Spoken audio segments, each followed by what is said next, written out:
ಜೈ ಗುರುದೇವ. ಬದುಕಿನ ಎಲ್ಲ ಕಷ್ಟ ಸುಖ ಎಲ್ಲ ಪರಿಸ್ಥಿತಿಗಳಲ್ಲೂ ಕೂಡ ನಾವು ಆ ಭಗವಂತನಿಗೆ ಶರಣಾಗಬೇಕು. ಕಷ್ಟಗಳು ಬರ್ತಾವೆ, ತೊಂದರೆಗಳು ಬರ್ತಾವೆ, ಗೊಂದಲಗಳು ಬರ್ತಾವೆ. ನೀವು ಅಂದಾಜೆ ಮಾಡದ ದುಸ್ಥಿತಿಗಳು, ಸವಾಲುಗಳು, ಕಠಿಣ ಪರಿಸ್ಥಿತಿಗಳು ಬದುಕಲು ಬರ್ತಾವೆ. ಆದರೆ ಏನೇ ಇದ್ದಾಗಲೂ ಕೂಡ ಏಕಾಗ್ರತೆ ಅನ್ನೋದು ಬಹಳ ಮುಖ್ಯ. ಒಂದು ಅಡುಗೆ ಮಾಡಬೇಕಾದ್ರೆ, ಒಂದು ಕೆಲಸ ಮಾಡಬೇಕಾದ್ರೆ, ಆರೋಗ್ಯ ಕೆಟ್ಟಾಗ, ಆರೋಗ್ಯ ಚೆನ್ನಾಗಿದ್ದಾಗ ಎಲ್ಲ ಪರಿಸ್ಥಿತಿಗಳಲ್ಲೂ ಏಕಾಗ್ರತೆ ನಮ್ಮ ಬದುಕಿನ ಅನೇಕ ತೊಂದರೆಗಳಿಗೆ ನಮ್ಮ ಅತಿ ದೊಡ್ಡ ಒಂದು ದೋಷ ಕಾರಣ ಏನು? ಏಕಾಗ್ರತೆ ಇಲ್ಲದೆ ಇಲ್ಲೇನೋ ಪೂಜೆ ಮಾಡ್ತಾ ಇರ್ತೀವಿ, ಇನ್ಯಾವುದ್ರ ಬಗ್ಗೆನೂ ಕೊರಗ್ತಾ ಇರ್ತೀವಿ. ಇಲ್ಲೇನೋ ಅಡುಗೆ ಮಾಡ್ತಾ ಇರ್ತೀವಿ, ಇನ್ಯಾವುದ್ರ ಬಗ್ಗೆನೂ ಯೋಚನೆ ಮಾಡ್ತೀವಿ. ಇಲ್ಲೇನೋ ಆರೋಗ್ಯ ಕೆಟ್ಟಿರುತ್ತೆ, ಇನ್ಯಾವುದೋ ಸುಮ್ಮನೆ ದೂರದ ಕಲ್ಪನೆ, ಕೆಟ್ಟ ಕಲ್ಪನೆ ಮಾಡಿಕೊಂಡು ನಮ್ಮನ್ನು ನಾವು ಕುಗ್ಗಿಸಿಕೊಳ್ತೀವಿ. ನೋಡಿ, ಬಾರದು ಬಪ್ಪದು, ಬಪ್ಪದು ತಪ್ಪದು ಅಂತ. ಬಾರದೇ ಇರೋದು ಬರೋದಿಲ್ಲ, ಅಂದರೆ ಆಗದೇ ಇರೋದು ಆಗೋದಿಲ್ಲ. ಆದರೆ ಏನಾಗಬೇಕು ಅದನ್ನು ತಡೆಯೋಕ್ಕಾಗಲ್ಲ. ಎಲ್ಲವೂ ಭಗವಂತನ ಅಧೀನ. ಎಲ್ಲವನ್ನೂ ಭಗವಂತನ ಪಾದಕ್ಕೆ ಸಮರ್ಪಿಸಿ, ಅಪ್ಪ ನಾನು ಧರ್ಮದಲ್ಲಿ ಇರ್ತೀನಿ, ನಾನು ಶ್ರದ್ಧೆ, ಶಿಸ್ತು ಹಾಗೂ ಸಮರ್ಪಣಾ ಭಾವನೆಯಿಂದ ನಿನ್ನನ್ನು ಸ್ಮರಿಸ್ತೇನೆ. ಹೌದು, ಈ ಹಿಂದೆ ಅನೇಕ ತಪ್ಪುಗಳು ನನ್ನಿಂದ ಆಗಿರ್ಬೋದು, ನನ್ನಿಂದ ಗೊತ್ತಿದ್ದೋ ಗೊತ್ತಿಲ್ಲದೆಯೋ ಯಾರೋ ಕೆಟ್ಟವರು ಸವಾಸ ಮಾಡಿರ್ಬೋದು, ಏನೋ ಬಾಯಿ ತಪ್ಪಿ ಕೆಟ್ಟ ಮಾತು, ಲೂಸ್ ಟಾಕ್ಸ್ ಮಾತಾಡಿರ್ಬೋದು, ಅಥವಾ ಏನೋ ಇನ್ನೊಬ್ರಿಗೆ ನನ್ನಿಂದ ಏನೋ ನನ್ನ ಸ್ವಾರ್ಥಕ್ಕೆ ಗೊತ್ತಿಲ್ಲದೆ ತಪ್ಪು ಮಾಡಿರ್ಬೋದು. ಆದರೆ ಈಗ ನಾನು ತಿದ್ದುಕೊಂಡಿದ್ದೀನಿ, ನನಗೊಂದು ಅವಕಾಶ ಕೊಡು. ಹೀಗೆ ಭಗವಂತನ ಬಳಿ ನಮ್ಮ ತಪ್ಪುಗಳನ್ನು ನಿವೇದನೆ ಮಾಡಿಕೊಳ್ಬೇಕು, ಅರ್ಪಣೆ ಮಾಡಿಕೊಳ್ಬೇಕು. ಏಕಾಗ್ರತೆ ಬಹಳ ಮುಖ್ಯ. ಒಂದು ಯಾವುದೇ ಕೆಲಸ ಯಶಸ್ಸಾಗಬೇಕಂದ್ರೆ ನಿಮ್ಮ ಪರಿಶ್ರಮ ಮತ್ತು ಆ ಪರಿಶ್ರಮಕ್ಕೆ ತಕ್ಕಂತೆ ಏಕಾಗ್ರತೆ. ಭಗವಂತನನ್ನು ಒಲಿಸಿಕೊಳ್ಳೋದು ಅಂದ್ರೆ ಅಷ್ಟು ಸುಲಭ ಅಲ್ಲ. ಅದನ್ನೇ ಭಗವದ್ಗೀತೆ ಈಗ ಮುಂದಿನ ಶ್ಲೋಕದಲ್ಲಿ ಹೇಳ್ತಾ ಹೋಗುತ್ತೆ. 7ನೇ ಅಧ್ಯಾಯದ 2ನೇ ಶ್ಲೋಕದಲ್ಲಿ ನಾವು ನೋಡ್ತಾ ಇದ್ವಿ. ಜ್ಞಾನಂ ತೇ ಅಹಂ ಸ ವಿಜ್ಞಾನಂ ಇದಂ ವಕ್ಷ್ಯಾಮಿ ಅಶೇಷತಃ. ನೋಡಿ, ಯಾವುದನ್ನು ತಿಳಿದ್ರೆ ಎಲ್ಲವನ್ನು ತಿಳಿದಂಗೆ ಆಗುತ್ತೋ ಅದನ್ನು ನಿನಗೆ ಹೇಳ್ತೀನಿ ಕೃಷ್ಣ, ಅರ್ಜುನ ಅಂತ ಕೃಷ್ಣ ಇಲ್ಲಿ ಹೇಳ್ತಿದ್ದಾನೆ. ಅಂದರೆ ನಾವು ಭಗವಂತನನ್ನು ತಿಳ್ಕೊಂಡು ಬಿಟ್ಟರೆ ಈ ಪ್ರಪಂಚವನ್ನು ತಿಳ್ಕೊಂಡಂಗೆ. ಯಾಕೆ ಅಂದರೆ, ನೀವು ಒಬ್ಬ ಕುಂಬಾರನ ಬಳಿ ಹೋಗಿ ಮಡಕೆಯ ಬಗ್ಗೆ ಅಥವಾ ಮಣ್ಣಿನಿಂದ ಮಾಡಿರುವ ಆ ಮಡಕೆಯ ಬಗ್ಗೆ ಪೂರ್ಣ ಮಾಹಿತಿ ಪಡ್ಕೊಳ್ಬೋದು. ಅಂದರೆ ಕುಂಬಾರನ ಬಗ್ಗೆ ತಿಳ್ಕೊಳ್ಳೋದು ಅಂದರೆ ಕುಂಬಾರನ ಹೆಂಡತಿ ಮಕ್ಕಳ ಬಗ್ಗೆ ತಿಳ್ಕೊಳ್ಳೋದು ಅಂತಲ್ಲ. ಕುಂಬಾರನ ಜ್ಞಾನ ಕಸಬಿದೆಯಲ್ಲ, ಕುಂಬಾರನ ಬಳಿ ಹೋಗಿ ಮಡಕೆಯ ಬಗ್ಗೆ ತಿಳ್ಕೊಳ್ಳೋದು. ಅಂದರೆ ಅದರ ಅರ್ಥ ಮಡಕೆಯನ್ನು ತಿಳ್ಕೊಂಡ್ರೆ ಅಥವಾ ಮಡಕೆ ಹತ್ರ ಹೋದರೆ ನಮಗೆ ಮಡಕೆ ಹೇಗಾಯಿತು, ಏನೇನು ಪ್ರಕ್ರಿಯೆಗಳಿಂದ ಅಷ್ಟು ಮಡಕೆಗಳು ಪೂರ್ಣಗೊಂಡಿದ್ದಾವೆ, ಇದು ನಮ್ಗೆ ಅರ್ಥವಾಗಲ್ಲ. ಕುಂಬಾರನ ಬಗ್ಗೆ ತಿಳ್ಕೊಳ್ಬೇಕು. ಅವನು ಹೆಂಗೆ ಮಾಡ್ತಾನೆ, ಮಣ್ಣಿಲಿಂದ ತರ್ತಾನೆ, ಆ ಕಚ್ಚಾ ವಸ್ತುವಾದ ಮಣ್ಣನ್ನು ಹೇಗೆ ಹದ ಮಾಡ್ತಾನೆ, ಎಷ್ಟು ನೀರು ಹಾಕ್ತಾನೆ, ಒಂದು ಮಡಿಕೆಗೆ ಎಷ್ಟು ಮಣ್ಣು ಬಳಸ್ತಾನೆ, ಆ ಮಣ್ಣು ಯಾವುದರಿಂದ ಆಯಿತು. ಹೀಗೆ ಭಗವಂತನನ್ನು ತಿಳಿದ್ರೆ ಪ್ರಪಂಚವನ್ನು ತಿಳಿದಂಗೆ, ಕುಂಬಾರನ ಕಸುಬನ್ನು ತಿಳಿದ್ರೆ ಮಡಕೆಯನ್ನು ತಿಳಿದಂತೆ. ಮಡಕೆ ಅನ್ನೋದು ಪ್ರಪಂಚ, ಮಡಕೆಯನ್ನು ಮಾಡಿದವನು ಕುಂಬಾರ, ಕುಂಬಾರ ಭಗವಂತ ಅಂತ. ಅಂದರೆ ಪ್ರಪಂಚದ ಬಗ್ಗೆ ತಿಳ್ಕೊಳ್ಳೋದು ಅಂದ್ರೆ ಅದರರ್ಥ ಭಗವಂತನ ಬಗ್ಗೆ ತಿಳ್ಕೊಳ್ಳೋದು. ಈಗ ನಮ್ಮ ಪುರಾಣದಲ್ಲಿ ಬರುವ ಹಾಗೆ ಭಗವಂತನ ಹೆಂಡತಿ, ಭಗವಂತನ ಅಂದರೆ ಕೃಷ್ಣನ ಹೆಂಡತಿ, ಕೃಷ್ಣನ ಮಗ, ಕೃಷ್ಣನ ತಂದೆ, ಇದೆಲ್ಲ ಒಂದು ಕಡೆ. ಆದರೆ ಭಗವಂತನ ಸೃಷ್ಟಿಯ ವಿಚಾರ ಒಂದು ಕಡೆ. ಕಥೆಯ ರೂಪದಲ್ಲಿ ನಾವು ಅವನ ವಂಶ, ಅವನು ಯುದ್ಧ ಮಾಡ್ದ, ಪಾಂಡವರನ್ನು ಗೆಲ್ಲಿಸ್ದ, ಕೌರವರನ್ನು ನಾಶ ಮಾಡ್ದ, ಹಾಗೆ ಹೀಗೆ, ಇದು ಬೇರೆ ಕಡೆ. ಆದರೆ ಸೃಷ್ಟಿ ಹೇಗಾಯಿತು ನಿಜವಾಗ್ಲೂ ನಾವು ತಿಳ್ಕೊಳ್ಬೇಕಿರೋದನ್ನು ಈ ಸೃಷ್ಟಿಯ ರಹಸ್ಯ. ನೋಡಿ, ನಾನಿಲ್ಲಿ ಭಗವಂತ ಭಗವಂತ ಅಂತ ಉಚ್ಚಾರ ಮಾಡ್ತೀನಿ ಅಂದಾಗ ಕೇವಲ ಕೃಷ್ಣ ಅಂತ ಮಾತ್ರವಲ್ಲ, ಕೃಷ್ಣನೇ ಭಗವಂತ, ಸಮಸ್ತ ಪ್ರಪಂಚಕ್ಕೆ ಭಗವಂತ ಅಂದರೆ ನೋಡಿ, ಎಲ್ಲ ನಂಬಿಕೆಗಳು ಕೂಡ ಒಬ್ಬನನ್ನೇ ಹೇಳ್ತಾ ಇರೋದು.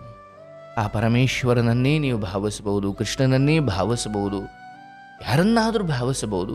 ನೋಡಿ, ಒಂದೊಂದು ಧರ್ಮದಲ್ಲೂ ಅಥವಾ ಒಂದೊಂದು ಪುರಾಣಗಳಲ್ಲೂ ಭಾಷೆ ಸ್ವಲ್ಪ ವ್ಯತ್ಯಾಸ ಇರೋದರಿಂದ ನಮಗೆ ಬೇರೆ ಬೇರೆ ಅನ್ನೋ ಭಾವನೆ ಬರುತ್ತೆ. ಅಲ್ಯಾರೋ ಯೇಸು, ಇಲ್ಯಾರೋ ಮಹಮ್ಮದ್ ಅಥವಾ ಅಲ್ಲಾಹು, ಇಲ್ಲಿ ಕೃಷ್ಣ. ಅಂದರೆ ಎಲ್ಲರೂ ಒಬ್ಬನನ್ನೇ ಹೇಳುತ್ತಿದ್ದಾರೆ, ಆದರೆ ಭಾಷೆಯಲ್ಲಿ ಸ್ವಲ್ಪ ಪದಗಳಲ್ಲಿ ಏನೇನೋ ವ್ಯತ್ಯಾಸ ಮಾಡಿಕೊಂಡಿರೋದರಿಂದ ಬೇರೆ ಬೇರೆ ಅಂತ ಅನಿಸುತ್ತೆ. ಹಾಗಾಗಿ ನಾವು ಅಧ್ಯಾತ್ಮದಲ್ಲಿ ತೀರಾ ಆಳವಾದ ಅರಿವನ್ನು ಪಡ್ಕೊಳ್ಬೇಕು, ನಿಜವಾದ ಮುಕ್ತಿಯೆಡೆಗೆ ಹೋಗಬೇಕಂದ್ರೆ ನಾವು ಮೊದಲು ಈ ವೈವಿಧ್ಯತೆಯನ್ನು ತೊರೆದು ಬಿಡಬೇಕು. ಭಗವಂತ, ಅದರೊಳಗಡೆ ನೀವು ಯಾರನ್ನು ಅಂದುಕೊಳ್ತೀರೋ ಅದು ನಿಮಗೆ ಬಿಟ್ಟಿದ್ದು. ಭಗವಂತ ಕೃಷ್ಣನ ಅನುಗ್ರಹ ಇದ್ರೆ ನಮ್ಮ ಈ ಮನುಷ್ಯ ಜನ್ಮ, ಪಾಮರ ಜನ್ಮವನ್ನು ನಾವು ದಾಟಬಹುದು.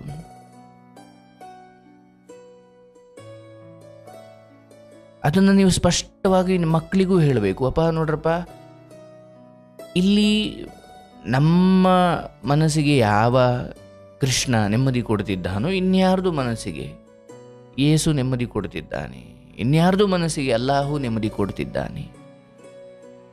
ಧರ್ಮಗ್ರಂಥಗಳಲ್ಲಿರುವ ಭಾಷೆ ಸ್ವಲ್ಪ ಬೇರೆ ಬೇರೆ ವಿಭಿನ್ನವಾಗಿರುವುದರಿಂದ ಎಲ್ಲವೂ ಬೇರೆ ಬೇರೆ ಅನಿಸುತ್ತೆ. ಆದರೆ ಎಲ್ಲವೂ ಹೇಳ್ತಿರೋದು ಒಬ್ಬನನ್ನೇ, ಅವನೇ ಭಗವಂತ. ಅವನನ್ನು ತಿಳಿದುಕೊಂಡ್ರೆ ಲೋಕವನ್ನು ತಿಳ್ಕೊಂಡಂಗೆ. ಇಲ್ಲಿ ಕೃಷ್ಣ ಹೇಳ್ತಾನೆ, ಯಾವ ಸಂಗತಿಯನ್ನು ತಿಳಿದ ಮೇಲೆ ಮತ್ತೆ ಬೇರೆ ಏನೂ ತಿಳ್ಕೊಳ್ಬೇಕಾದ ಸಂಗತಿಗಳೇ ಉಳಿಯುವುದಿಲ್ವೋ ಆ ವಿಜ್ಞಾನವನ್ನು ನಿನಗೆ ಕೊಡ್ತೀನಿ. ನೋಡಿ, ಜ್ಞಾನ ವಿಜ್ಞಾನವಾದಾಗಲೇ ಅದು ಸಮಗ್ರವಾಗೋದು.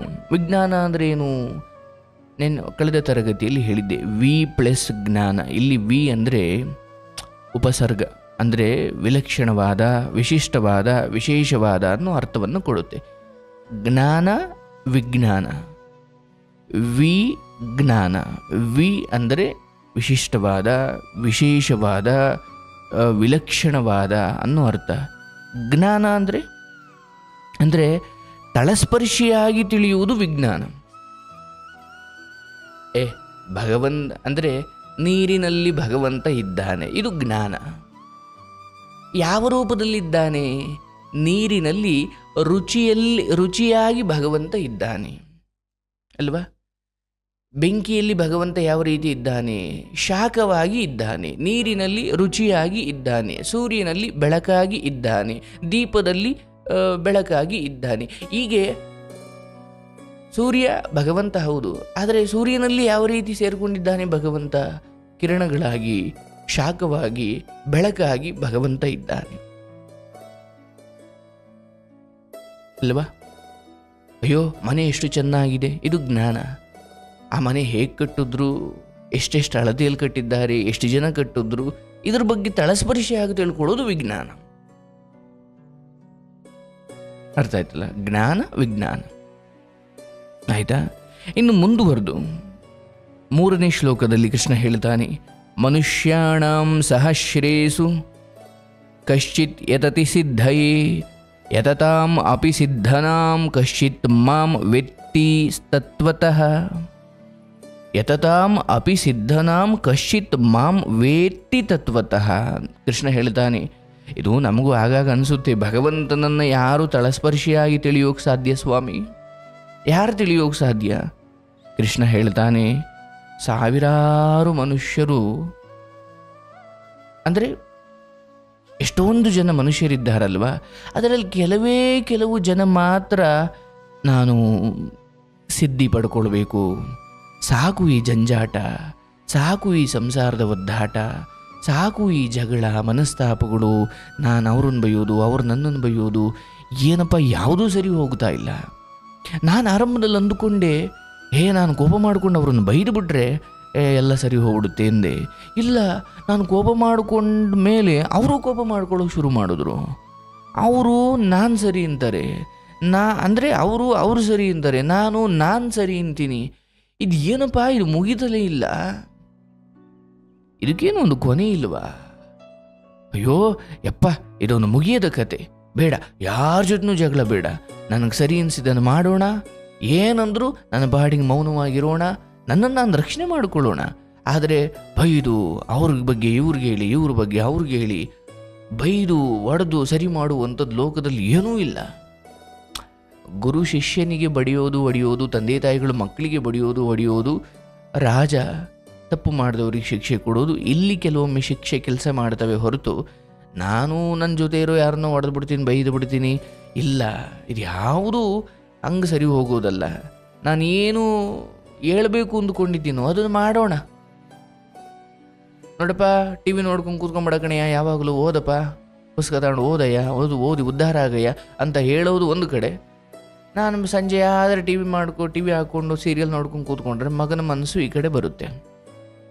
ಇಲ್ಲ, ಮಗನಿಗೋಸ್ಕರ ನಾನು ಅವನನ್ನು ಟಿ ವಿ ನೋಡಬೇಡ ಅಂತ ಹೇಳ್ತೀನಿ ಅಂದರೆ ನಾನೂ ಕೂಡ 8 ಗಂಟೆವರೆಗೂ ಸುಮ್ಮನೆ ಕೂತ್ಕೊಳ್ಬೇಕು, ಅವನು ಓದೆಲ್ಲ ಮುಗಿಲಿ. ಅಂದರೆ ಹೀಗೆ ಮನುಷ್ಯ ಒಂದು ಹಂತ ಆದಮೇಲೆ, ಸ್ವಲ್ಪ ಮಾಗಿದ ಮೇಲೆ, ಹಣ್ಣಾದ ಮೇಲೆ ಅವನು ಯೋಚನೆ ಮಾಡ್ತಾನೆ, ಇದೇನಪ್ಪ, ಈ ಜಂಜಾಟವನ್ನು ಮೀರಿ ಇನ್ನೇನು ಸತ್ಯ ಇಲ್ಲವೇ ಈ ಜಗತ್ತಲ್ಲಿ? ಇದಕ್ಕೆ ನಾವು ಬಂದಿರೋದು. ಹುಟ್ಟುತ್ತೀವಿ, ಬೆಳಿತೀವಿ, ಮದುವೆ ಆಗ್ತೀವಿ, ಮಕ್ಕಳು ಮಾಡ್ಕೊಳ್ತೀವಿ, ಅವ್ರನ್ನ ಬಡ್ದು ಅಥವಾ ಅವ್ರನ್ನ ಸರಿ ಮಾಡ್ತೀವಿ, ಅವ್ರಿಗೊಂದು ದಾರಿ ತೋರಿಸ್ತೀವಿ. ಮಕ್ಕಳಾಗಿಲ್ಲ ಅಂತ ಹೇಳ್ತಾ ಇದ್ದು, ಮಕ್ಕಳಾದ ಮೇಲೆ ಯಾಕಾದರೂ ಮಕ್ಕಳಾದವು ಅಂತ ಹೇಳ್ತೀವಿ. ಅಯ್ಯೋ ಮದುವೆ ಆಗಿಲ್ಲ ಅಂತ ಹೇಳ್ತೀವಿ, ಮದುವೆ ಆದಮೇಲೆ ಇಂಥ ಸೊಸೆ ಯಾಕೆ ಬಂದ್ಲು ಅಂತ ಹೇಳ್ತೀವಿ. ಅಯ್ಯೋ ಮೊಮ್ಮಕ್ಕಳಾಗಿಲ್ಲ ಅಂತ ಹೇಳ್ತೀವಿ, ಎಲ್ಲ ಆದಮೇಲೆ ಅಯ್ಯೋ ಯಾರು ನನ್ನ ನೋಡ್ತಿಲ್ಲ ಅಂತ ಹೇಳ್ತೀವಿ. ಅಳೋದಂತೂ ನಿಲ್ಲಿಲ್ವೇ? ಏನಿದು ಮತ್ತೆ? ಯಾವುದು ಕಾಸೆ ಪಡ್ತಿದ್ವೋ ಅದು ಈಡೇರೋದ ಮೇಲೂ ಆ ದುಃಖ ಹಂಗೆ ಇದೆಯಲ್ಲ, ಯಾವುದಿದು ಮತ್ತೆ ಇದೊಂದು ದುಃಖ? ಅಪ್ಪ, ಏನಿದೆಯೋ ಇದರಲ್ಲಿ? ಇಲ್ಲ, ಇದು ಯಾವುದೋ ಸರಿ ಇಲ್ಲ ಈ ಜಗತ್ತು, ಅಥವಾ ಇದೇನೋ ವ್ಯವಸ್ಥೆಯಲ್ಲಿ ಏನೋ ದೋಷ ಇದೆ, ನಾನು ಇದಕ್ಕೆ ಬಂದಿಲ್ಲ, ನಾನು ತಿಳ್ಕೊಳ್ಬೇಕಾದ ಇನ್ನೂ ಏನೋ ಬೇರೆ ಇದೆ ಅಂತ ಅನಿಸಿದಾಗ ಮನುಷ್ಯ ಭಗವಂತನ ಕಡೆ ಮುಖ ಮಾಡ್ತಾನೆ. ಏನಾದರೂ ಸಿದ್ಧಿ ಪಡ್ಕೊಳ್ಳೋಣಪ್ಪ, ಧ್ಯಾನ ಮಾಡೋಣಪ್ಪ, ದೇವರ ವಿಚಾರವನ್ನು ಕೇಳೋಣಪ್ಪ. ಹೀಗೆ ನಾನಾ ರೀತಿಯಲ್ಲಿ ಭಗವಂತನ ಕಡೆ ಮನಸ್ಸು ಹೋಲುತ್ತೆ ಅಲ್ವಾ? ಕೃಷ್ಣ ಹೇಳ್ತಾನೆ, ಹೀಗೆ ಸಾವಿರಾರು ಮನುಷ್ಯರು ಭಗವಂತನನ್ನು ಸಾಕ್ಷಾತ್ಕಾರ ಮಾಡಿಕೊಳ್ಳೋಕೆ ಪ್ರಯತ್ನ ಮಾಡ್ತಾರೆ. ಆದರೆ ಈ ಯೋಗದಲ್ಲಿ ತೊಡಗಿಸಿಕೊಂಡು ಗುರಿ ಮುಟ್ಟಿದ ಅನೇಕರು, ಅಂದರೆ ಸುಮ್ಮನೆ ಉದಾಹರಣೆ ಹೇಳ್ತೀವಿ, 100 ಜನ ಮನುಷ್ಯರು ಸಿದ್ಧಿಗೆ, ಅಂದರೆ ಭಗವಂತನನ್ನು ನಾನು ಕಾಣಬೇಕಪ್ಪ ಅಂತ ಹೊರಡ್ತಾರೆ. 100 ಜನ ಹೊರಡ್ತಾರೆ. ಅಂದರೆ 1 ಕೋಟಿ ಜನರಲ್ಲಿ 100 ಜನರಿಗೆ ಮಾತ್ರ ಇಂಥ ಬುದ್ಧಿ ಬರುತ್ತೆ. ಇನ್ನು 99,999,000 ಜನ ಹಾಗೇ ಇರ್ತಾರೆ. ಯಾರೋ 100 ಜನ ಭಗವಂತನನ್ನು ಕಾಣಬೇಕು ಅಂತ ಅದೇನು ವೈರಾಗ್ಯ ಬರುತ್ತೋ, ಇಲ್ಲ ಯಾವುದೋ ಪೂರ್ವಜನ್ಮದ ಪುಣ್ಯವೋ ಅಥವಾ ಸಹವಾಸವೋ ಏನೋ, ಇಲ್ಲಪ್ಪ ನಾನು ಅಧ್ಯಾತ್ಮದ ಕಡೆ ತಿರುಗಬೇಕು, ಹಾಗಾಗಿದೆ ಈ ಜಂಜಾಟ, ಹೀಗೆ ಅನಿಸಿ ಭಗವಂತನ ಕಡೆ ತಿರುಗುತ್ತಾರೆ 100 ಜನ. ಆ 100 ಜನರಲ್ಲಿ ಕೆಲವರು ಮಾತ್ರ ಸ್ವಲ್ಪ ದೂರ ಹೋದ ಮೇಲೂ ಗುರಿ ಮುಟ್ಟುತ್ತಾರೆ. 100 ಜನನೂ ಗುರಿ ಮುಟ್ಟಲ್ಲ, ಇದು ನೀವು ತಿಳ್ಕೊಳ್ಬೇಕು. ಆ 100 ಜನರಲ್ಲಿ ನೀವ್ಯಾರು ತಿಳ್ಕೊಳ್ಬೇಕು. 100 ಜನ ಹೊರಡುತ್ತಾರೆ, ಗುರಿ ಮುಟ್ಟೋರು ಕೆಲವರು ಮಾತ್ರ. ಅದರಲ್ಲಿ ಯಾರೋ ಒಬ್ಬ ಮಾತ್ರ ನನ್ನನ್ನು ನಿಜವಾಗಿಯೂ ಅರ್ಥ ಮಾಡಿಕೊಳ್ತಾನೆ. ಅವನು ನನ್ನನ್ನು ಅರ್ಥ ಮಾಡಿಕೊಳ್ತಾನೆ ಅನ್ನೋದು ಕಷ್ಟ, ಬಟ್ ಯಾರೋ ಒಬ್ಬ ಆ ಪ್ರಯತ್ನ ಮಾಡ್ತಾನೆ. ನೋಡಿ, ಹೊರಟಿದ್ದು 100 ಜನ, ತಲುಪಿದ್ದು ಅದರಲ್ಲಿ ಕೆಲವರು. ಅದರಲ್ಲೂ ತಲುಪಿದ್ದು ಅಂದರೆ ಭಗವಂತನನ್ನು ತಲುಪಿದ್ದು ಅಂತಲ್ಲ, ಆ ಕಡೆ ಪೂರ್ಣ ಪ್ರಯಾಣ ಮಾಡ್ತಾ ಇದ್ರು. ಆ ಮಧ್ಯೆ ಸಾವು ಬಂತೋ, ಇದ್ಯಾವುದಪ್ಪ ಆಗ್ತಾ ಇಲ್ಲ ನನ್ನ ಕೈಲಿ ಅಂತ ಬಿಟ್ಟು ಹೋದ್ರು, ಅಥವಾ ಅದನ್ನೆಲ್ಲ ಯಾಕೆ ಮಾಡ್ತೀಯೋ, ಕೆಲಸ ಇಲ್ವನೋ, ಯಾವ ದೇವರು ದಿಂಡ್ರು ಏನೂ ಇಲ್ಲ, ಅದಕ್ಕೇನು ಗಮನ ಕೊಟ್ಕೊಂಡು ಕೂತ್ಕೊಳ್ತಿ, ಸುಮ್ಮನೆ ಕೆಲಸ ಇಲ್ವ ನಿನಗೆ ಅಂತ ಯಾರ್ದೋ ಈ ದುರ್ಬೋಧನೆಯನ್ನು ಕೇಳಿ ಅರ್ಧಕ್ಕೆ ಬಿಟ್ಟವ್ರು ಎಷ್ಟು ಜನನೋ. 100 ಜನ ಹೊರಟ್ರೆ ನೋಡಿ, ಪ್ರಪಂಚದಲ್ಲಿರೋದು ಕೋಟಿ ಜನ, ಅದರಲ್ಲಿ 100 ಜನ ಭಗವಂತನ ಕಡೆ ಹೊರಡ್ತಾರೆ. ಹಂಗೆ ಹೊರಟವರಲ್ಲಿ ಕೆಲವರು ಮಾತ್ರ ಒಂಚೂರು ದೀರ್ಘಕಾಲ ಅಧ್ಯಾತ್ಮದಲ್ಲಿ ಪ್ರಯಾಣ ಮಾಡ್ತಾರೆ. ಅದರಲ್ಲಿ ಯಾರೋ ಒಬ್ಬ ಮಾತ್ರ ದೇವರನ್ನು ಕಾಣುತ್ತಾರೆ. ಅಂದರೆ ಜ್ಞಾನವನ್ನು ಎಲ್ಲರೂ ಪಡ್ಕೊಳ್ತಾರೆ, ಆದರೆ ಭಗವಂತನನ್ನು ಕಾಣೋದು ಯಾರೋ ಒಬ್ಬ ಮಾತ್ರ. ಅವನಿಗೂ ಏನು ಎಲ್ಲ ಕಂಡಿದೆ ಅಂತ ಏನು ಖಾತ್ರಿ ಇಲ್ಲ, ಆದರೆ ಒಬ್ಬ ಏನೋ ದರ್ಶನ ಮಾಡಬಹುದು. ಅಂತಹ ದರ್ಶನ ಅರ್ಜುನನಿಗೆ ಸಿಕ್ಕಿತ್ತು. ಅನೇಕರು ಸಿದ್ಧಿಗಾಗಿ ಪ್ರಯತ್ನ ಮಾಡ್ತಾರೆ. ಕೆಲವರು ಯೋಗದಲ್ಲಿ, ಧ್ಯಾನದಲ್ಲಿ, ಜ್ಞಾನದಲ್ಲಿ ತೊಡಗಿಸ್ಕೊಂಡು ಗುರಿ ಮುಟ್ಟುತ್ತಾರೆ. ಅದರಲ್ಲಿ ಯಾರೋ ಒಬ್ಬ ನನ್ನನ್ನು ನಿಜವಾಗಿಯೂ ಅರ್ಥ ಮಾಡಿಕೊಳ್ತಾನೆ ಅಂತ ಹೇಳುವುದು ಕಷ್ಟ. ಅಪರೋಕ್ಷ ಜ್ಞಾನದಲ್ಲಿ ಎತ್ತರಕ್ಕೇರಿದ ಸಿದ್ಧಪುರುಷರೂ ಕೂಡ, ಅಂದರೆ ಸಿದ್ಧಪುರುಷರಲ್ಲೂ ಕೂಡ ಭಗವಂತನನ್ನು ತತ್ವತಃ ತಿಳಿದುಕೊಂಡವರು ಬಹಳ ವಿರಳ. ಅಂದರೆ ಪೂಜೆ ಪುನಸ್ಕಾರ, ಭಗವಂತ ಇದ್ದಾನೆ ಅಂತ ಜಪ ತಪ ಮಾಡೋರು ಇದು ಒಂದು ಕಡೆ, ಅವರೂ ಭಕ್ತರೇ. ಆದರೆ ಜ್ಞಾನ ತತ್ವವನ್ನು ಇದು ಹೆಂಗೆ, ಇದೇನು ತಳಸ್ಪರ್ಶಿಯಾಗಿ ಜ್ಞಾನ ವಿಜ್ಞಾನವಾಗಿರೋದು ಬಹಳ ಕಡಿಮೆ. ಬಹಳ ಭಗವತ್ ಭಕ್ತರು ತಿಳಿದೇ ಇಲ್ಲ, ಆ ಕಡೆಗೆ ತಲೆನೇ ಹಾಕಿಲ್ಲ. ಅವರು ಇಡೀ ದಿನ ಧ್ಯಾನ ಮಾಡ್ತಾ, ಇಡೀ ದಿನ ಭಗವಂತನ ಸ್ಮರಣೆ ಮಾಡ್ತಾ ಕೂರ್ತಾರೆ ಪಾಪ, ಆದರೆ ತತ್ವ ತಿಳ್ಕೊಳ್ಳೋ ಪ್ರಯತ್ನ ಮಾಡಲ್ಲ. ಆದರೆ ತಿಳ್ಕೊಳ್ಳಿ, ಎಲ್ಲಿಯವರೆಗೂ ನೀವು ತತ್ವದ ಕಡೆ ಗಮನ ಕೊಡುವುದಿಲ್ಲ, ಎಲ್ಲಿಯವರೆಗೂ ನೀವು ಈ ಪಂಚಭೂತಗಳು ಹೇಗಾಯಿತು, ಮಣ್ಣು, ಗಾಳಿ, ನೀರು, ಬೆಂಕಿ, ಮನಸ್ಸು, ಅಹಂಕಾರ, ಬುದ್ಧಿ, ಇದೆಲ್ಲ ಹೇಗೆ ನಿರ್ಮಾಣವಾಯಿತು, ಅನ್ನಮಯ ಕೋಶ, ಪ್ರಾಣಮಯ ಕೋಶ, ಮನೋಮಯ ಕೋಶ, ವಿಜ್ಞಾನಮಯ ಕೋಶ, ಆನಂದಮಯ ಕೋಶ, ನಮ್ಮ ದೇಹ, ನಮ್ಮ ಅಂತರಂಗವೇ 5 ಪದರಗಳಿಂದ ಆಗಿದೆ. ಆನಂದಮಯ ಕೋಶ, ಅನ್ನಮಯ ಕೋಶ ಅಂದರೆ ಈ ಅನ್ನ ತಿಂದು ಅಥವಾ ಆಹಾರ ತಿಂದು ಮಾಡಿಕೊಂಡಿರೋ ಈ ದೇಹ, ಅಂದರೆ ಮೇಲಿನ ಹೊದಿಕೆ. ಅನ್ನಮಯದ ನಂತರ ಪ್ರಾಣಮಯ, ಪ್ರಾಣದ ನಂತರ ಮನೋಮಯ, ಮನೋಮಯ ನಂತರ ವಿಜ್ಞಾನಮಯ, ವಿಜ್ಞಾನ, ಈ 4 ಹಂತವನ್ನು ದಾಟಿದಾಗ ಆನಂದಮಯ. ಅಲ್ಲಿ ದೇಹ, ಮನಸ್ಸು, ಬುದ್ಧಿ ಏನೂ ಇಲ್ಲ. ಅಲ್ಲಿ ಭಗವಂತನಲ್ಲಿ ಲೀನವಾಗುವಂಥದ್ದು, ಭಗವಂತನ ಸಾಕ್ಷಾತ್ಕಾರ ಮಾಡುವಂಥದ್ದು. ಅಂದರೆ ಇದರ ಬಗ್ಗೆ ತಿಳ್ಕೊಳ್ಳೋದ ಹೊರತು ಬರೀ ಪೂಜೆ ಪುನಸ್ಕಾರಗಳು, ಅದೇ ನಿಮ್ಮನ್ನು ಮುಂದಿನ ಜನ್ಮದಲ್ಲಿ ನೀವು ಬಂದೇ ಬರ್ತೀರಿ, ಆದರೆ ಭಕ್ತರಾಗೇ ಬರ್ತೀರಿ, ಇಡೀ ಜನ್ಮ ಹಂಗೆ ಬರ್ತೀರಿ, ಆದರೆ ಮುಕ್ತಿ ಪಡೆಯೋಕ್ಕಾಗಲ್ಲ. ತತ್ವತಃ ಭಗವಂತನನ್ನು ತಿಳ್ಕೊಳ್ಬೇಕು. ಹಾಗಾಗಿ ಕೃಷ್ಣ ಹೇಳ್ತಿದ್ದಾನೆ, ಅಪ್ಪ 100 ಜನ ಹೊರಡ್ತಾರೆ ಕಣೆಯ ನನ್ನನ್ನು ತಿಳ್ಕೊಳ್ಳೋಕೆ, ಅದರಲ್ಲಿ ಕೆಲವರು ಗುರಿ ಮುಟ್ಟುತ್ತಾರೆ, ಅದರಲ್ಲಿ ಯಾರೋ ಒಬ್ಬ ಮಾತ್ರ ನನ್ನ ನಿಜವಾಗ್ಲೂ ತಿಳ್ಕೊಳ್ತಾನೆ ಅಂತ. ಆಗುತ್ತೆ, ಏನು ತೊಂದರೆ ಇಲ್ಲ. ಈ ಜನ್ಮದಲ್ಲಿ ಅಲ್ಲದೆ ಹೋದ್ರು ಅಪ್ಪ ನಮ್ಮ ಯೋಗ್ಯತೆಗನುಸಾರವಾಗಿ ತಿಳ್ಕೊಳ್ಳೋಣ, ಏನು ತೊಂದರೆ ಇಲ್ಲ. ಇನ್ಯಾರೋ ತುಂಬ ತಿಳ್ಕೊಂಡಿರ್ಬೋದು, ನಿಮಗೆ ಅದ್ರ ಬಗ್ಗೆ ಅಸೂಹೆಯೂ ಬೇಡ, ಅಯ್ಯೋ ನಾನು ಅಷ್ಟು ತಿಳ್ಕೊಂಡಿಲ್ವಲ್ಲ ಅನ್ನೋ ಕೀಳಿರಿಮೆಯೂ ಬೇಡ. ಹೇಳ್ತಾರಲ್ಲ, ಸಮುದ್ರದ ಬಳಿ ಹೋದಾಗ ಕೆಲವರು ದೂರದಲ್ಲೇ ನಿಂತು ಅಯ್ಯೋ ಸಮುದ್ರ ಎಷ್ಟು ಚೆನ್ನಾಗಿದೆ, ಸೂಪರ್ ಅಂತ ಫೋಟೋ ತಕ್ಕೊಂಡು ಹಂಗೆ ಬಿಡ್ಬಿಡು ಹೊಂಟೋಗ್ಬಿಡ್ತಾರೆ. ಇನ್ನು ಕೆಲವೊಬ್ಬರು ಒಂಚೂರು ಆ ಅಲೆಗಳ ನೀರು ಕಾಲಿಗೆ, ಪಾದಕ್ಕೆ ಸೋಕುವ ಹಾಗೆ ಒಂಚೂರು ಮುಂದೆ ಹೋಗ್ತಾರೆ. ಅಯ್ಯೋ ಅಲೆಗಳು ಬಂದು ಕಾಲಿಗೆ ಸೋಕಿದಾಗ ಏನೋ ಒಂಥರ ಸಂತೋಷ, ಆದರೆ ಮುಂದೆ ಹೋಗ್ಲಿಕ್ಕೆ ಆಗಲ್ಲ, ಅವರಿಗೆ ಅಷ್ಟು ಧೈರ್ಯ ಇಲ್ಲ. ಕೆಲವೊಬ್ಬರು ದೂರದಲ್ಲೇ ನಿಂತು ಸಮುದ್ರ ನೋಡಿ ಹಾಗೆ ಹೊರಟೋದ್ರು.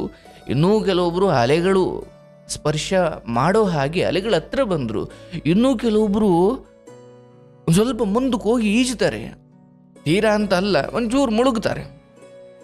ಆದರೆ ಇನ್ನೂ ಕೆಲವರು ಇರ್ತಾರೆ, ಹಡಗಲ್ಲೋ ಅಥವಾ ಈಜುದಾನೋ ಸಮುದ್ರದ ಮಧ್ಯಕ್ಕೆ ಹೋಗ್ತಾರೆ, ಮುತ್ತು ರತ್ನಗಳು ಸಿಗ್ತಾವೆ ಅವರಿಗೆ. ಹಾಗೆ ನಮ್ಮ ಈ ಬದುಕಲ್ಲಿ ಏನೋ ಕೆಲವೊಬ್ಬರಿಗೆ ಅವರವರ ಧೈರ್ಯ ಯೋಗ್ಯತೆಗನುಸಾರವಾಗಿ ಸಿಗುತ್ತೆ. ಜ್ಞಾನ ಅನ್ನೋ ಸಾಗರದಲ್ಲಿ ದೂರ ನಿಂತು ನೋಡೋರೊಬ್ಬರು, ಸ್ವಲ್ಪ ಪಾದ ನೆನೆಯೋ ಹಾಗೆ ಒಳಗಡೆ ಇಳಿಯೋರೊಬ್ಬರು, ಇನ್ನೂ ಕೆಲವರು ಒಂಚೂರು ಸ್ನಾನ ಮಾಡ್ಲಿಕ್ಕೆ ಮುಂದೆ ಹೋಗ್ತಾರೆ. ಇನ್ನೂ ಎಲ್ಲೋ ಕೆಲವರು ಮಾತ್ರ ಒಳಗಡೆ ಇಳಿದು ಮುತ್ತು ರತ್ನಗಳನ್ನು ಪಡೀತಾರೆ. ಇರಲಿ, ಈ ಜನ್ಮದಲ್ಲಿ ದೂರ ನಿಂತು ನೋಡುವುದು ಭಾಗ್ಯವೇ ಬಿಡಿ, ಇನ್ನು ಹತ್ರ ಬರುವುದು ಪರಮ ಭಾಗ್ಯ, ಸ್ವಲ್ಪ ಒಳಗಡೆ ಇಳಿಯೋದು ಕೂಡ ಅತಿ ಪರಮ ಭಾಗ್ಯ. ಹಾಗೂ ನೀವು ಒಂದು ವೇಳೆ ತೀರಾ ಆಳಕ್ಕೆ ಇಳಿದು ಮುತ್ತು ರತ್ನ ಪಡೆಯೋದಿಕ್ಕೆ ಸಾಧ್ಯವಾಯಿತು ಅಂದರೆ ಅದು ನಿಮ್ಮ ಭಾಗ್ಯ, ಪರಮ ಭಾಗ್ಯ. ಯಾಕೋ ಆಗ್ತಾ ಇಲ್ವ ಈ ಜನ್ಮದಲ್ಲಿ? ಅಯ್ಯೋ ಸಂಸಾರದಲ್ಲಿ ಮುಳುಗ್ಬಿಟ್ಟಿದ್ದೀವಿ ಸರ್, ಏನು ಮಾಡೋಕ್ಕಾಗುತ್ತೆ? ಸ್ವಲ್ಪ ಇನ್ನೊಂದಷ್ಟು ವರ್ಷಗಳು ಬೇಕೋ, ಇನ್ನೊಂದಷ್ಟು ಜನ್ಮಗಳು ಬೇಕೋ. ಈಗ ನಾನು ಕೇವಲ ಜ್ಞಾನದ ಬಗ್ಗೆ ತಿಳ್ಕೊಳ್ಳಬಲ್ಲೆ, ಆಳವಾಗಿ ಇಳಿದು ಅದನ್ನು ಚಿಂತನೆ ಮಾಡುವಷ್ಟು ಬಿಡುವಿಲ್ಲ ಗುರುಗಳೇ ಎಂದಾಗ ತೊಂದರೆ ಇಲ್ಲ. ನೀವಿಷ್ಟು ಮಾಡ್ತಿರೋದೇ ನಿಮ್ಮ ಮುಂದಿನ ಜನ್ಮಕ್ಕೆ ನೀವು ಮಾಡಿಕೊಳ್ತಿರೋ ಅತಿ ದೊಡ್ಡ ತಯಾರಿ. ನೀವು ಎಷ್ಟು ದೊಡ್ಡ ಮನೆ ಕಟ್ಟಿದ್ರಿ, ಎಷ್ಟು ಬ್ಯಾಂಕ್ ಬ್ಯಾಲೆನ್ಸ್ ಇದೆ, ಎಷ್ಟು ಜನರ ಇನ್ಫ್ಲೂಯೆನ್ಸ್ ಇದೆ, ಯಾವ್ಯಾವ ರಾಜಕಾರಣಿಗಳು ನಿಮಗೆ ಗೊತ್ತು, ಪೊಲೀಸ್ನವ್ರಿಗೆ ಗೊತ್ತು, ವಿಷಯ ಇದು ಯಾವುದರಿಂದಲೂ ನಿಮ್ಮ ಆತ್ಮದ ಉದ್ಧಾರವಾಗಲ್ಲ. ಏನೋ ಈ ಜನ್ಮದಲ್ಲಿ ಇನ್ಫ್ಲೂಯೆನ್ಸ್ ಇಟ್ಟುಕೊಂಡು ನಾನು ಬದುಕ್ತೀನಿ ಅಂತ ಹೋದವರೆಲ್ಲ ದುಃಖದಲ್ಲೇ ಬದುಕ್ತಾರೆ, ಅಹಂಕಾರದಲ್ಲಿ ಬದುಕ್ತಾರೆ. ಅಯ್ಯೋ, ನನಗೆ ನಮ್ಮ ದೊಡ್ಡಪ್ಪ ಮಗ ಟ್ರಾಫಿಕ್ ಪೊಲೀಸ್ ಸರ್ಕಲ್ ಇನ್ಸ್ಪೆಕ್ಟರ್ ಅನ್ನೋ ಕಾರಣಕ್ಕೆ ಹೆಲ್ಮೆಟ್ ಹಾಕದೆ ಹೋಗಿ ಸಾಯೋರು ಎಷ್ಟು ಜನ ಇದ್ದಾರೆ. ಹಾಗಾದರೆ ಅವ್ರ ದೊಡ್ಡಪ್ಪ ಮಗನೇ ಕಾರಣ ಹಿಂಗೆ ಸಾವಿಗೆ. ನಾನು ಹೆಲ್ಮೆಟ್ ಹಾಕದೆ ಹೋದ್ರೂ ನಡೆಯುತ್ತೆ, ಯಾಕಂದರೆ ನಮಗೆ ಗೊತ್ತಿರೋ ಪೊಲೀಸ್ನವ್ರು. ಅಯ್ಯೋ, ಹೆಲ್ಮೆಟ್ ಪೊಲೀಸ್ನವ್ರಿಗೆ ಭಯಕ್ಕಲ್ಲಪ್ಪ, ನಿನ್ನ ತಲೆಯ ರಕ್ಷಣೆಗೆ ಹಾಕು ಅಂತ ಭಗವಂತ ಹೇಳ್ತಾನೆ ಅಲ್ವಾ. ನನಗೆ ನ್ಯಾಯಾಧೀಶರು ಗೊತ್ತು, ನನಗೆ ಕೋರ್ಟಲ್ಲಿ ತುಂಬ ಜನ ಗೊತ್ತು ಅಂದ್ಕೊಂಡು ತಪ್ಪು ಮಾಡ್ತಾ ಹೋಗ್ಬೋದಾ?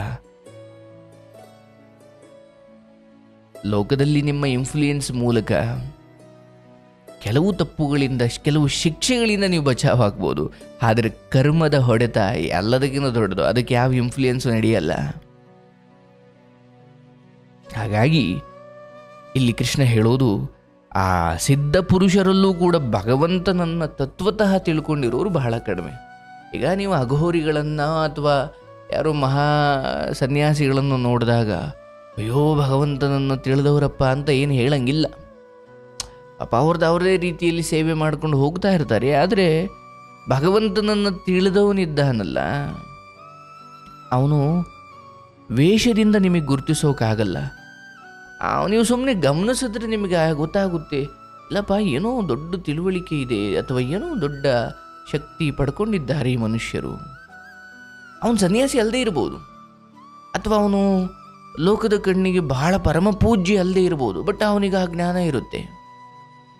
ಅವನು ತನ್ನ ವ್ಯಕ್ತಿತ್ವದ ಮೂಲಕ, ತನ್ನ ತೇಜಸ್ಸು, ತನ್ನ ಜ್ಞಾನ, ತನ್ನ ಮಾತು, ತನ್ನ ವ್ಯಕ್ತಿತ್ವ, ಇದರ ಮೂಲಕ ಲೋಕದಲ್ಲಿ ಕೆಲವೊಮ್ಮೆ ಅವರು ಬೆಳಕಿಗೆ ಬರ್ತಾರೆ. ಇನ್ನು ಬಹುತೇಕ ಸಾರಿ ಅವರು ಭಗವಂತನ ಸ್ಮರಣೆ ಮಾಡ್ತಾ ಲೋಕದ ಈ ಜಂಜಾಟದೊಳಗಡೆ ಅವರು ಬರೋದೇ ಇಲ್ಲ.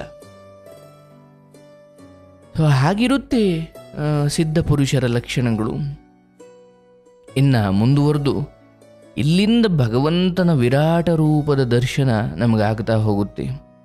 ಸೃಷ್ಟಿ ಹೇಗಾಯಿತು ಇದೆಲ್ಲದರ ಬಗ್ಗೆ ತಿಳಿಸ್ತಾ ಹೋಗ್ತಾನೆ. 4ನೇ ಶ್ಲೋಕದಲ್ಲಿ ಮತ್ತೆ ಕೃಷ್ಣ ಭಗವಾನುವಾಚ, ಇಲ್ಲಿಂದ ಮುಂದುವರಿಯುತ್ತಾ ಕೃಷ್ಣ ಮಾತಾಡ್ತಾನೆ. ಭೂಮಿ ಅಪಹ, ಅಂದರೆ ಇಲ್ಲಿಂದ ಪ್ರಪಂಚದ, ಅಂದರೆ ಈ ಬ್ರಹ್ಮಾಂಡದ ಸೃಷ್ಟಿ ಹೇಗಾಯಿತು ಅನ್ನೋದ್ರ ಬಗ್ಗೆ ಇಲ್ಲಿ ಕೃಷ್ಣ ನಮಗೆ ತಿಳಿಸ್ತಾ ಹೋಗ್ತಾನೆ. ಭೂಮಿ ಆಪಹ ಅನಲಃ ವಾಯು ಖಂ ಮನಃ ಬುದ್ಧಿ ಏವಚ ಅಹಂಕಾರ ಇತಿ ಇಯಂ ಮೇ ಭಿನ್ನ ಪ್ರಕೃತಿ ಅಷ್ಟದ. ಈ ಶ್ಲೋಕ ಭಗವಂತನ ಪ್ರಪಂಚ ಸೃಷ್ಟಿಯ ವಿರಾಟ ರೂಪವನ್ನು ಸಮಗ್ರವಾಗಿ ನಮಗೆ ತಿಳಿಸ್ತಾ ಹೋಗುತ್ತೆ. ನೋಡಿ, ನಮಗೆ ತಿಳಿದಿರೋ ಹಾಗೆ ಇಲ್ಲಿಂದ ಸ್ವಲ್ಪ ಅಲ್ಲ, ಜಾಸ್ತಿನೇ ಏಕಾಗ್ರತೆಯಿಂದ ಕೇಳಿ. ಇದು ಸ್ವಲ್ಪ ನಿಮಗೆ ಭಾಷೆ ಕಷ್ಟ ಅನ್ನಿಸ್ಬೋದು. ಸ್ವಲ್ಪ ಏಕಾಗ್ರತೆಯಿಂದ ಕೇಳಿ, ನಿಮಗೆ ಕೃಷ್ಣನ ದಯೆಯಿಂದ ನಿಮಗೆ ಅರ್ಥವಾಗುತ್ತೆ. ನೋಡಿ, ಇಡೀ ಸಮಗ್ರ ಬ್ರಹ್ಮಾಂಡ ಈ ಮೊದಲು, ಅಂದರೆ ಈಗ ನೀವೇನೇನು ನೋಡ್ತಾ ಇದ್ದೀರಿ ಅಥವಾ ಯಾವುದ್ಯಾವುದನ್ನು ಕೇಳಿದ್ದೀರಿ, ಸಕಲ ಅಥವಾ ಪೂರ್ಣ ಬ್ರಹ್ಮಾಂಡ, ಇಡೀ ಜಗತ್ತು ಸೂಕ್ಷ್ಮ ರೂಪದಲ್ಲಿ ಭಗವಂತನ ಉದರದಲ್ಲಿ, ಅಂದರೆ ಭಗವಂತನ ಹೊಟ್ಟೆಯಲ್ಲಿ ಸೇರಿಕೊಂಡಿತ್ತು. ಅಂದರೆ ಈಗ ನೀವು ಒಂದು ಕೊಡೆ ತಗೊಳ್ಳಿ, ಅಂಬ್ರೆಲಾ, ಅದನ್ನು ಮಡಿಚಿದಾಗ ಇದು ಎಷ್ಟು ಚಿಕ್ಕದಾಗಿದೆ ಅಂತ ಅನಿಸುತ್ತೆ. ಅದನ್ನು ಅದೇ ಸ್ವಲ್ಪ ಆ ಕೊಡೆಯನ್ನು ಬಿಚ್ಚಿದ್ರೆ ಎಷ್ಟಾಗಲ್ಲ ಕೊಡೆ ಅದು. ಈಗ ನಾವೆಲ್ಲ ಸೂಕ್ಷ್ಮವಾಗಿ ಎಲ್ಲೋ ನಮ್ಮ ಆರಂಭದಲ್ಲಿ ತಾಯಿಯ ಗರ್ಭದಲ್ಲೇ ಇದ್ದು ಹೊರಗಡೆ ಬಂದು ಎಷ್ಟು ದೈತ್ಯವಾಗಿದ್ದೀವಿ ಇವತ್ತು ನಾವೆಲ್ಲ.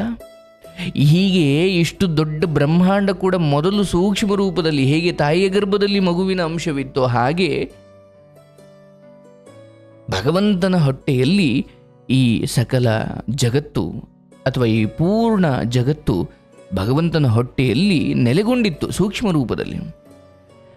ನಂತರ ಹೇಗೆ ನಾವು ತಾಯಿ ಗರ್ಭದಿಂದ ಹೊರಗಡೆ ಬಂದು ಬೆಳೀತಾ ಬೆಳೀತಾ ಬೆಳೀತಾ ಇಷ್ಟು ದೊಡ್ಡವಾಗಿದ್ದೀವೋ, ಹಾಗೆ ಭಗವಂತನ ಗರ್ಭದಿಂದ, ಭಗವಂತನ ಅಂತರಂಗದಿಂದ ಸೃಷ್ಟಿ ನಿರ್ಮಾಣವಾಯಿತು, ಹೊರಗಡೆ ಬಂತು, ಅದು ವಿಶಾಲವಾಗಿ ದೈತ್ಯವಾಗಿ ಬೆಳೀತು. ಹೀಗೆ ಮೊದಲು ಭಗವಂತನಿಂದ ಹೊರಗಡೆ ಬಂದಿದ್ದು ಜಡ ಪ್ರಕೃತಿ.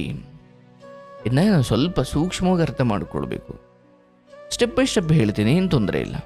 ಜಡ ಪ್ರಕೃತಿ, ಜಡ ಅಂದರೆ ಜಡದ ವಿರುದ್ಧ ಪದ ಚೇತನ ಅಲ್ವಾ? ಚೇತನ ಅಂದರೆ ಯಾವುದರಲ್ಲಿ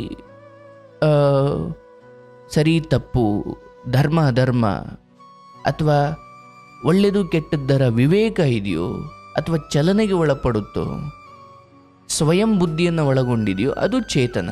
ಜಡ ಅಂದರೆ ಅದಕ್ಕೆ ಸ್ವಂತ ಬುದ್ಧಿ ಅಥವಾ ಚಲನೆ ಏನೂ ಇಲ್ಲ. ಇನ್ಯಾರೋ ಅದನ್ನು ಬಳಸಿದ್ರೆ ಅದು ಜಡ, ತನಗೆ ತಾನು ಏನೋ ಮಾಡೋ.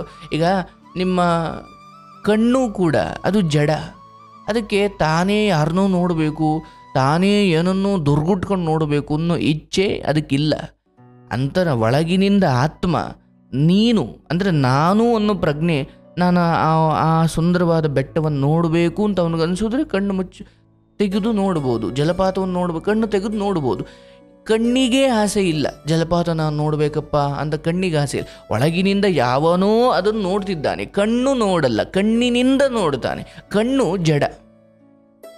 ನೀವು ಅರ್ಥ ಮಾಡ್ಕೊಳ್ಳೋ, ಜಡ ಮತ್ತು ಚೇತನ. ನಮ್ಮ ಒಳಗೆ ಒಂದು ಚೇತನವಿದೆ, ಆತ್ಮ ಅಂತ ಕರಿತೀವಿ, ಜೀವ ಅಂತ ಕರಿ. ಅದು ನಿರ್ಧಾರ ಮಾಡುತ್ತೆ. ಅಯ್ಯೋ, ಅದು ನಮ್ಮ ಸಂಸ್ಕಾರ ಅಥವಾ ನಮ್ಮ ಅಭಿರುಚಿಗಳು. ನನಗೆ ಏನು ನೋಡಬೇಕು ಅನ್ಸೋದು ನಾನು ಕಣ್ಣು ತೆರೆದು ನೋಡ್ತೀನಿ, ನಾನು ಯಾವುದನ್ನು ನೋಡಬಾರ್ದು ಅನ್ಸೋದು ನಾನು ಕಣ್ಣು ಮುಚ್ಚುತ್ತೀನಿ. ಅಂದರೆ ಕಣ್ಣಿಗೆ ಸ್ವಂತ ಬುದ್ಧಿ ಇಲ್ಲ, ಒಳಗಿನಿಂದ ಯಾರೋ ಅದನ್ನು ನಿಯಂತ್ರಿಸ್ತಿದ್ದಾನೆ. ಒಂದು ಆಕ್ಸಿಡೆಂಟ್ ಆಗಿದೆ, ನೋಡೋಕ್ಕಾಗ್ತಿಲ್ಲ, ಕಣ್ಣು ಮುಚ್ತೀರಾ? ಕಣ್ಣು ಅಯ್ಯೋ ಕಣ್ಣು ನನಗೆ ನೋಡೋಕ್ಕಾಗಲ್ಲ ಅಂತ ಕಣ್ಣೇ ನಿರ್ಧಾರ ಮಾಡಿದ್ದ? ಇಲ್ಲ, ಒಳಗಿನಿಂದ ಯಾರೋ ಅದನ್ನು ನಿರ್ಧಾರ ಮಾಡ್ತಿದ್ದಾನೆ.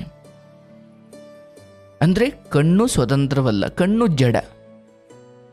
ಹೀಗೆ ಮೊದಲು ಭಗವಂತನಿಂದ ನಿರ್ಮಾಣವಾದದ್ದು ಜಡ ಪ್ರಕೃತಿ.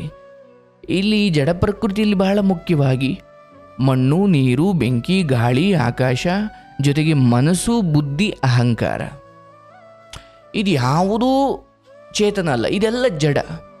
ನೀವು ಯೋಚನೆ ಮಾಡಬೇಕು, ಮತ್ತೊಮ್ಮೆ ಸ್ಪಷ್ಟವಾಗಿ ತಿಳ್ಕೊಳ್ಳಿ. ಜಡ ಪ್ರಕೃತಿ ಅಂದರೆ ಏನು ಸರ್? ಮೊದಲು ಭಗವಂತನಿಂದ ನಿರ್ಮಾಣವಾದದ್ದು ಜಡ ಪ್ರಕೃತಿ ಅಂದರೆ ಆ ಜಡ ಪ್ರಕೃತಿಯಲ್ಲಿ ಏನೇನು ಬರುತ್ತೆ? ನಾವು ನೋಡ್ತಾ ಇರೋ ಪಂಚಭೂತಗಳು ಜಡ ಪ್ರಕೃತಿಯಲ್ಲಿ ಬರ್ತವೆ. ಮಣ್ಣು, ನೀರು, ಬೆಂಕಿ, ಗಾಳಿ, ಆಕಾಶ, ಜೊತೆಗೆ ಮನಸ್ಸು, ಬುದ್ಧಿ, ಅಹಂಕಾರ, ಇವು ಕೂಡ ಜಡ ಪ್ರಕೃತಿನೇ, ಇವು ಜಡನೇ. ಅಯ್ಯೋ, ಬುದ್ಧಿ ನಮ್ಮೊಳಗಡೆ ಇರುವುದಲ್ವ, ಪಂಚಭೂತಗಳು ಹೊರಗಡೆ ಇರುವುದು. ಅದರ ಜೊತೆ ಮನಸ್ಸು, ಬುದ್ಧಿ, ಅಹಂಕಾರ.